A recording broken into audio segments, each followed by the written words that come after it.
जय श्री राधे राधे। ममता मिश्रा के YouTube channel पे सभी भाई, सभी बहनों, सभी दोस्तों, सभी मित्रों को मेरा दिल से नमस्कार है।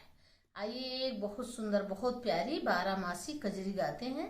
अगर वीडियो अच्छा लगे तो एक प्यारा सा कमेंट जरूर कीजिएगा और लाइव सब्सक्राइब कीजिएगा और भर भर के प्यार दुलार दीजिएगा।